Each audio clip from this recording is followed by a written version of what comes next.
Israel पर अभी हुए एक अटैक ने पहले ही वहां पर मातम मनाने पर इजरायलियों को मजबूर कर दिया था। जब मैंने आपको खबर दिखाई थी कि हिजबुल्लाह का एक सटीक वार जो दक्षिणी लेबनान में हुआ, वहां पर 10 हेलीकॉप्टर भेजे गए जिसमें ज्यादातर इजरायली सैनिक मारे गए, उनको लाद कर लाना था। लेकिन इधर हिजबुल्लाह के अटैक से उबर पाता इजराइल, ईरान ने बड़ा हमला कर दिया है। बीचों बीच इजराइल में जो हमला किया उसकी वजह से नुकसान नहीं बल्कि इजरायलियों में अफरा तफरी का आलम देखने को मिला। वो तस्वीरें तो आपको दिखाऊंगा, ताजा हमले ने क्या हालात बना दिए इजराइल के। लेकिन आप जानते हैं हालात क्या है?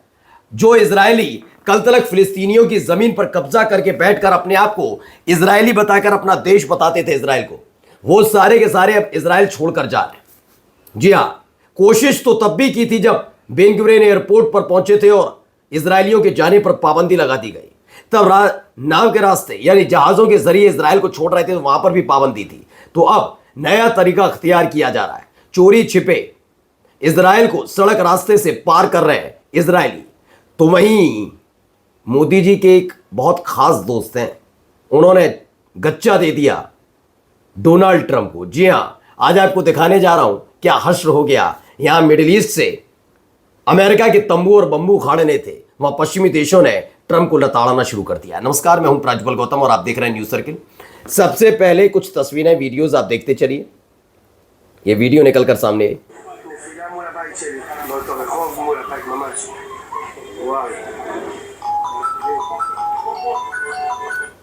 तो ये दो तस्वीरें हैं, यहां पर जो हमला हुआ उसके बाद की तस्वीरें निकलकर सामने आई।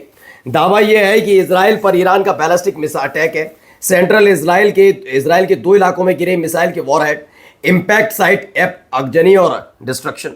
7 लोगों के घायल होने की पुष्टि की गई है कि 7 लोग इसमें घायल हुए हैं, हालत ठीक नहीं है। वहीं कुछ और वीडियोस भी इससे रिलेटेड निकलकर सामने आई हैं। पहले यह तस्वीर देखिए, धुएं का गुबार है। तो ये एक तस्वीर निकलकर सामने आई, धुएं का गुबार। यहां पर एक बड़ा हमला किया गया ईरान की तरफ से। देखिए,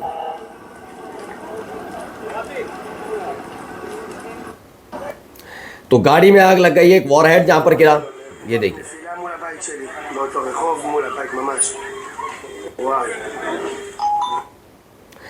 और उसके बाद किस तरह के हालात है देखिए। पूरा वो भी घर है किसी का, जो भी चीज है वो खंडर में तब्दील हो गई है, मलबा ही मलबा पड़ा नजर आ रहा है। Multiple Iranian cluster some munitions struck several location in Tel Aviv इंजूरिंग 6 people.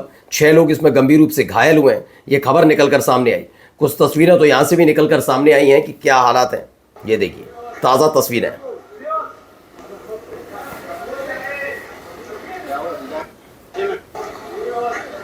तो इसमें दावा है कि इंपैक्ट इन पेता, टिकवा, बनेई, बाराक और तेल अवीव इस सुबह ईरान ने एक के बाद एक हमले किए, जिसकी वजह से गाड़ियां डैमेज हो गई, यानी गाड़ियां कबाड़ में तब्दील हुई। बिल्डिंग्स जो हैं वो पूरी तरह से खंडर में तब्दील है। और हालात ये हैं कि इसमें और गजा में, मतलब गजा जो पुराना वाला गजा का मतलब जो अभी भी हालात वहाँ पे ऐसे ही मलबा हटाने काम चल रहा है। लेकिन जिस तस्वीरों को देख के इजरायली खुश होते थे, इजराइल समर्थक लोग खुश होते थे, वैसी तस्वीरें जब इजराइल से निकल कर आ रही तो मातम मना रहे।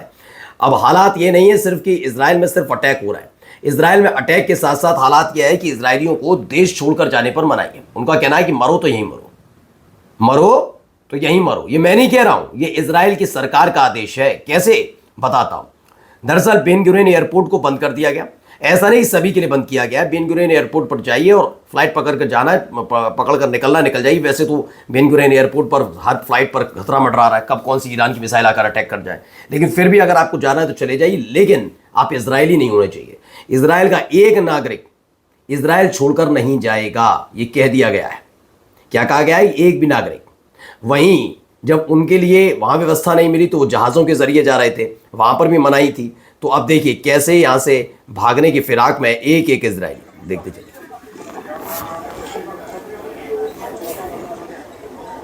तो एक लंबी कतार यहां पर नजर आ रही है।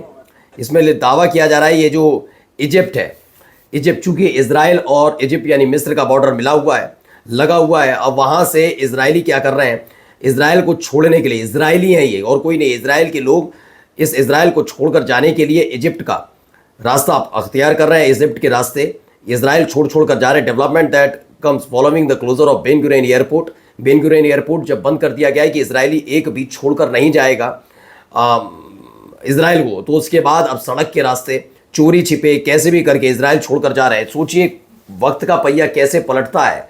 एक वो वक्त था जब नाजियों ने इन पर हमला किया था, जब इन्हें खदेड़ा था, तो ये फ़िलिस्तीनी ही थे। वो बात अलग है कि आज फ़िलिस्तीनियों को बड़ा अफसोस होता है कि क्यों दया दिखाई, लेकिन फ़िलिस्तीनियों ने ही अपने यहाँ जगह दी थी, रहने के लिए एक ज़मीन का बड़ा टुकड़ा दिया था जहाँ ये तंबू बम्बू में रहते थे।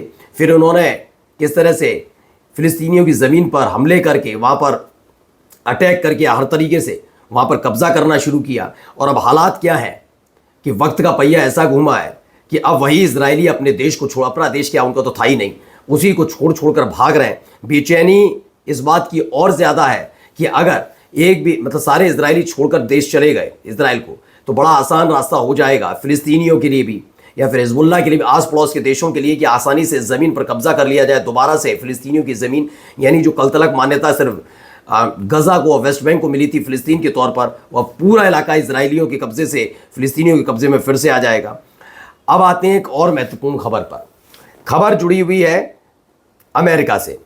अमेरिका का एक एक साथी उनका साथ छोड़ रहा है। पहले नेटो देशों ने तो कह ही दिया कि आपकी लड़ाई है, आपने छेड़ी, हमारा कोई लेना देना नहीं। हमने आपको ये खबर दिखाई थी कि कैसे नेटो देशों ने साथ छोड़ दिया। ब्रिटेन ने तो पहले ही दिन मना कर दिया, हम आपके साथ नहीं। फ्रांस गुस्से में, स्पेन जर्मनी के साथ भी यही है। अब देखिए, पहले ये देखिए, Italy blocks US military plane from landing in the country. दरअसल इटली ने मना कर दिया है कि वो अपने देश के अंदर अमेरिका के प्लेन को उतरने नहीं देगा। ये फौरी तौर का लग रहा है अभी का, क्योंकि सबको मालूम है कि अगर आप अमेरिका के दोस्त नजर आते हैं तो आपके अर्थव्यवस्था पर असर पड़ेगा, क्योंकि स्ट्रेट ऑफ हॉर्मुज से लेकर तमाम चीज़ें काम करती हैं। अब इटली इतना बड़ा रिस्क नहीं उठा सकती, क्योंकि इटली के बारे में यह भी कहा जाता है कि अगर देखा जाए तो अमेरिका के मुकाबले उसकी अर्थव्यवस्था कमज़ोर है, उतनी मजबूत नहीं है।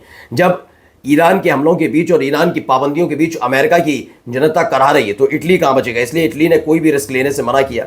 वहीं एक और देश ने तगड़ा झटका दिया, जरा देखिए। primer momento se le trasladó clarísimamente al ejército americano y a las fuerzas americanas y por lo tanto ni se autorizan las bases y por supuesto tampoco se autoriza la utilización del espacio aéreo español para actuaciones que tengan que ver con la guerra en Irán, para ir una guerra contra la que estamos totalmente en contra, en la que no creemos, que nos parece profundamente ilegal y profundamente।